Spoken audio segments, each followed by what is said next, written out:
Me okay? Yes, Your Honor, I can hear you. All right, let's go on the record on DC 23-15816 K&D TriStar LLC versus Mesquite Towing Service. Counsel, make your appearances. Good afternoon. Vittorio Moyuolo of Thomas and Sawyer PLLC for Plaintiff K&D TriStar LLC. Yes, Your Honor, J.D. Reed and Jonathan Hernan on behalf of the defendants, Mesquite Towing Service and Mesquite Auto Impound. All right, let's proceed. Thank you. Good afternoon, Your Honor. This dispute concerns an auction sale of a semi-truck trailer from defendants to plaintiff, which was never delivered due to defendants' actions, which had caused the trailer to be totaled. Specifically, this was a 2021 Wabash National Dry Van trailer. Your Honor, we are asking the court to grant partial summary judgment on plaintiff's breach of contract claim for the original purchase price of the trailer, jointly and severally against defendants Mesquite Auto Impound and LLC and Mesquite Towing Service LLC for three reasons. First, no factual dispute exists with respect to both that consideration was paid by plaintiff to defendants at auction and that the trailer was never delivered to plaintiff following the auction sale. Second, the presently available documents all indicate that partial summary judgment jointly against both defendants is proper and further suggest that the two separate entities are actually potentially the alter ego of one another, all operating in tandem toward the same ends. Namely, defendants' own proffered general release and liability waiver and indemnity agreement, which identifies both LLCs collectively as Mesquite. This document was sent to plaintiff to facilitate the refund of the auction price, and defendants were requiring plaintiff to sign that release in order to receive the refund for the auction price. Third, defense counsel J.D. Reed's own email statement to me stating that we already tendered that money, referring to the purchase price money, to your office via check. There was an email/written response sent to your office some time ago that stated you could accept and deposit the check without it being conditioned on an accord and satisfaction.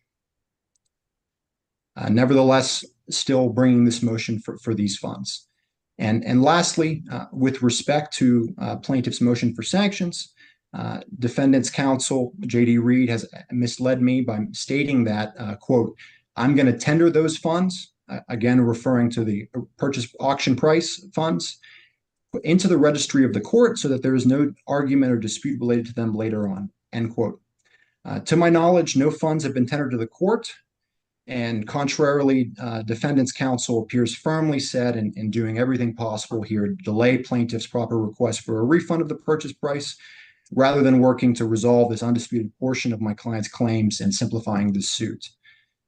For these reasons, we respectfully request that plaintiff's motion for partial summary judgment be granted on the breach of contract claim with respect solely to the original purchase price of the auction sale, and further that attorney fees and sanctions be awarded for being required to bring this motion over this undisputed portion of plaintiff's claims. Response? Yeah, Your Honor. To be quite frank, it doesn't really matter today because it's inconsequential what the plaintiffs are arguing. Before the court is a motion which is procedurally and substantively defective. When I first reviewed the motion for traditional summary judgment, I had absolutely no idea what the plaintiff was moving on. I had no idea what cause of action plaintiff was moving on. It's not until today's oral argument that I understand that the plaintiff is moving on breach of contract, number one. And number two, I still don't understand whether or not we're seeking a partial breach of contract summary judgment as to liability or with respect to a single element. I can't figure it out. Additionally, I just heard some argument about alter ego liability. That's never been pled. It's not in the live pleadings. And I don't know even how we begin to start arguing some of these things. I can tell you that in response, I have pled several special exceptions. Those special exceptions relate to violations of Rule 166AC. That's the rule upon which the plaintiff has moved. All of the competent summary judgment case law states that a plaintiff or a movant they must, in order to submit a valid summary judgment motion, provide the grounds upon which they're making such motion. They are required to provide the identity and the cause of action and its elements that they're moving on. If they do not, the proper response is a special exceptions, because no respondent could possibly know what they're supposed to respond to if the movement doesn't provide them with the proper basis. And the motion for summary judgment that has been submitted to this court by the plaintiff is 100% insufficient as a matter of law. Again, there's no mention or reference to any specifically pled claim. There's no reference to any specific element. Yeah, I'll admit when I read it, I wasn't super clear either. Why don't you share screen, Mr. I'm not sure how to say your name, Migliolo. Why don't you share screen where it does refer to this being a summary judgment on a breach of contract? Yes, Your Honor. Let me get the button here.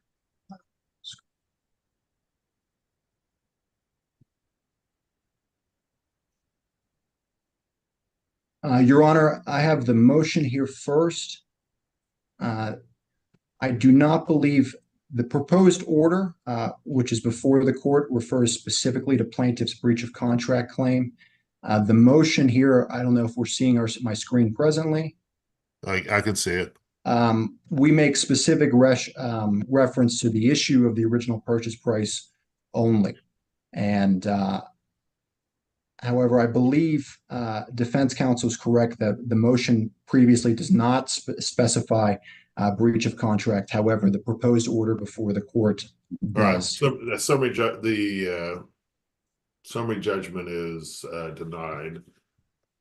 All right. And I understand there's a cross motion for summary judgment. Yes, Your Honor. The defendant, Mesquite Towing Service, LLC, filed a no evidence motion for summary judgment on each cause of action and challenged each claim and each element of those claims. In response, what we got is an assertion by the plaintiff that it did not have enough evidence and needed a continuance in order to move on summary judgment, in order to respond. Well, as the court is aware, if you're going to move and you're going to request the court for a continuance, you've got to provide an affidavit. And that is provided by Rule 166AG. There's no doubt that there was zero affidavit attached to the response. There's not one. Secondly, if you look at Was the there an original motion affidavit? for summary judgment, Let me just ask this. Was there an affidavit provided? Counsel, Mr. Migliano. Oh, I apologize, Your Honor. There have been the affidavits of the two individual owners of the plaintiff that were filed with plaintiff's original petition. But not supporting the continuance motion. In response to the no evidence summary judgment, no, Your Honor. There was no affidavits filed whatsoever. Not in response to this no evidence summary judgment hearing, Your Honor, no. My clients were on a long vacation over the winter holiday, and they only got back just in the last week, and there was not opportunity to prepare one. Okay. All right, then the continuance is denied. Uh, Okay. Your Honor, if I may respond further, I didn't know if defense counsel was finished presenting his motion. I apologize. Yeah, go ahead. All right. Your Honor, additionally, No, let him go. I'm sorry. I apologize. Your Honor, the reason we're asking for further time period for discovery to take place is because at this early stage of the process, no formal discovery has taken place. Defendant's motion was filed 4 days after the discovery period began. Defendant's answers, but both entities' answers and their initial disclosures were filed late, and those collective initial disclosures were filed on December 18th. This motion was filed on the 22nd, immediately after the discovery period began. And so between responding to that motion and attending the hearing on it, as well as responding to and attending the hearing on the 12th on defendant's special exceptions, plaintiff has not had the opportunity to conduct discovery yet. And I would ask that plaintiff not be prejudiced And because I it don't, hasn't. I don't have a, I totally agree with you that normally I would grant a motion for continuance, but you didn't attach any type of affidavit here. I mean, even your own affidavit, you didn't attach anything. So I don't know that I have, let's look at the rule. I don't know that I even have discretion to deny, to grant your motion. Then I will save the remaining of my arguments until after counsel has finished presenting in motioning the court to deny defendant's motion. Okay. Right. Your Honor, I'll further respond. Under the Texas Rules of Civil Procedure and case law, the plaintiff, in responding to each of the challenged causes of action and each of the elements, as the court is well aware, has to point out the specific evidence which would at least provide more than a scintilla of evidence to create a factual dispute. Well, the response completely fails to point out any single element, any single claim that a factual dispute may exist with respect to. In fact, the response doesn't even reference a cause of action or an element. It does none of those things. The response is completely insufficient as a matter of law. We have provided the court with some case law in Chambers v. Allstate, and that Chambers v. Allstate case actually says that the plaintiff or a respondent in this situation has to specifically point out and tell you, okay, there's this particular piece of evidence, this affidavit, this document, and this is how it provides you with a factual dispute, and this is what it's evidence of. Well, It so doesn't do that I'm looking at at O'Connor's and the Texas Supreme Court on the motion for continuance issue says under Tenneco, which is Tenneco Inc. versus Enterprise Prod Productions, I guess, 925 Southwest 2nd 640, that when a party contends that it had not had an opportunity for discovery before a summary judgment hearing, it must file an affidavit explaining the need for further discovery or a verified motion for continuance. Did you provide a verification, counsel?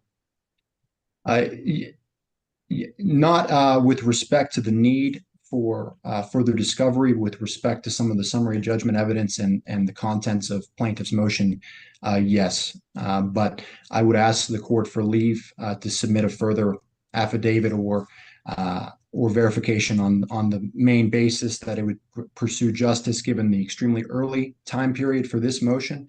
And with the holidays and the other hearings that were set this past month, for plaintiff to have an adequate opportunity to conduct discovery into its claims.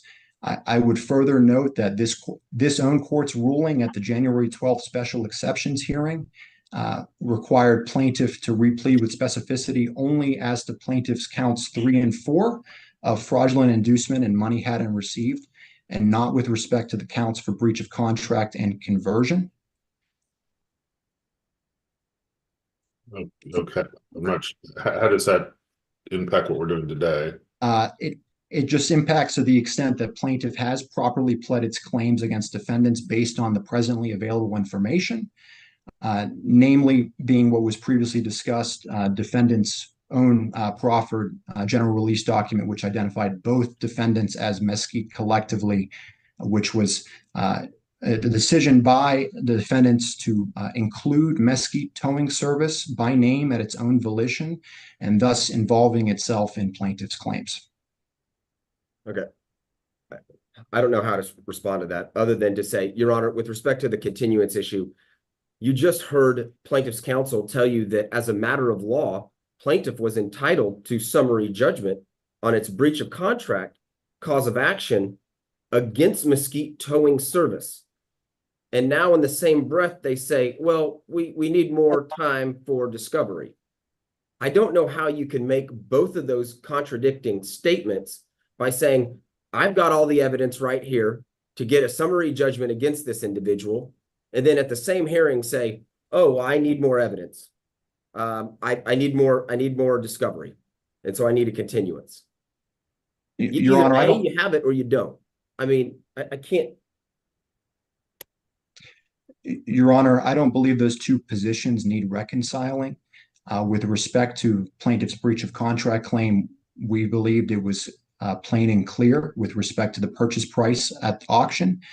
Plaintiff's other counts require discovery to determine the extent of defendant Mesquite Towing Service's involvement, or if they are not involved at all and should be removed from the suit. But until plaintiff has had some opportunity to conduct discovery, we do not know yet with respect to counts 2, 3, and 4. Well, Your Honor, it doesn't really matter. When they responded to the no evidence motion for summary judgment, again, they didn't provide any competent summary judgment evidence that would put in dispute any single element or claim. Period. The end. They provided an unauthenticated, unsigned draft of a release, and the only evidence that unsigned, unauthenticated release could possibly be evidence of is a mere dispute between the parties. It's not evidence of a particular element or a particular claim. Doesn't talk about any of those things. And more importantly, the plaintiff in its response doesn't point out what it's evidence of. As a matter of law, the response is simply insufficient. And I'll stand on my reply and the objections that are in there. Your Honor, our request that defendants' no evidence motion for summary judgment be denied is not made for any purpose of baseless delay, and any error on my behalf for not providing a required affidavit in response was not made for the purpose of baseless delay. We are seeking to conduct discovery and pursue plaintiff's claims. There's only one other issue that I'd like to bring up with the court, Your Honor. In the traditional motion for summary judgment, the plaintiff requested sanctions under Rule 215.1D, which is obviously, as the court knows, is a rule for sanctions for discovery abuse. I've never seen anybody file a Rule 215 request for sanctions against somebody in a traditional motion for summary judgment.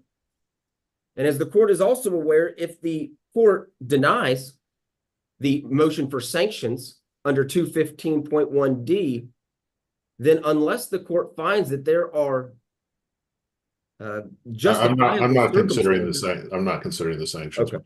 so you don't really need to argue that.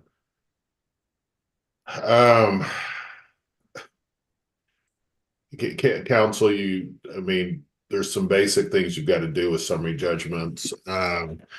You haven't really done those, unfortunately.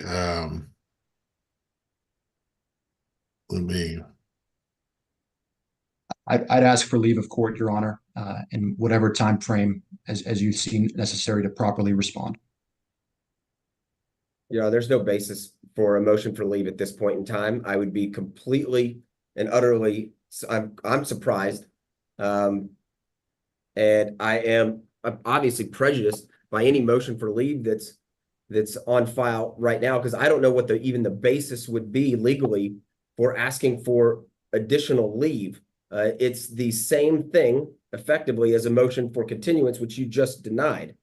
So I'm not sure I understand what the basis is. So I'm going to go ahead and grant grant defendant's motion. Let me see.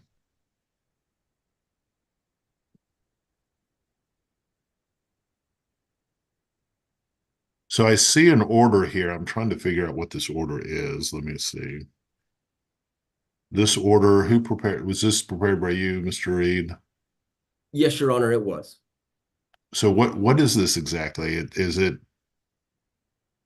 Well, there's a couple of things. So number one, in there I have a denial of the traditional motion for summary judgment.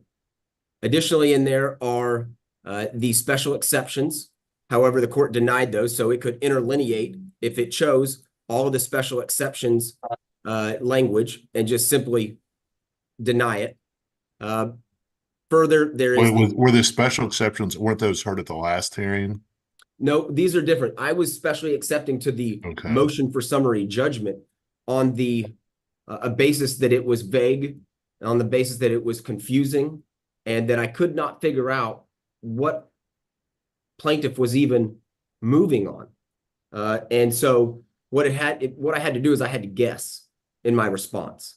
And so in my response, that's what I did. I kind of guessed and put out some evidence that would and did, I believe,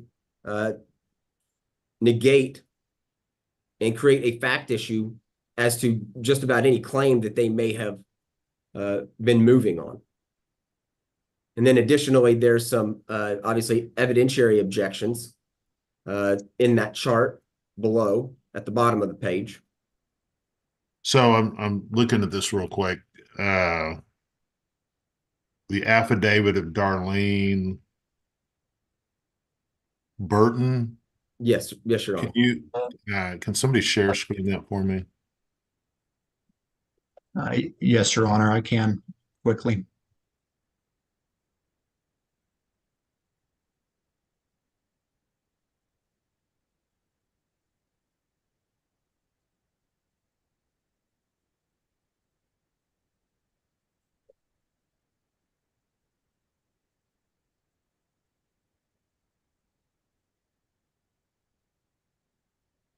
No, this is showing. I see it.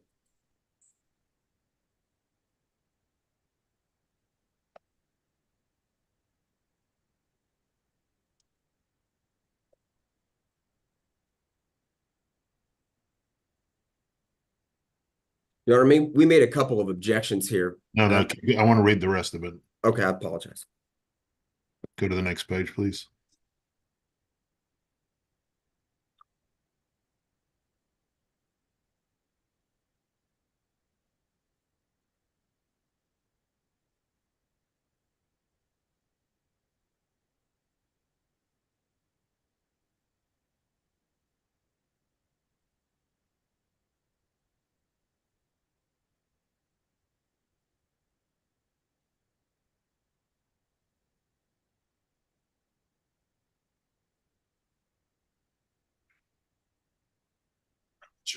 Affidavit.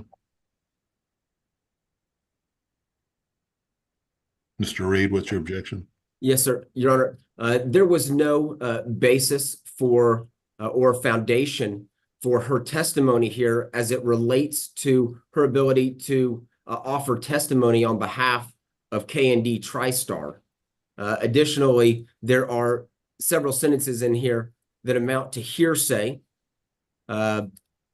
And additionally, to the extent that there's any documents, purported documents, they're not attached to this affidavit. Your Honor, if I may, Darlene Burton is, as mentioned here in the affidavit, one of the two owners of the plaintiff. The D in K&D actually stands for Darlene, and the K stands for Kenya, husband and wife. And she, personal knowledge of all of these facts, being present at the auction and being plaintiff's representative throughout all of the events here. Okay.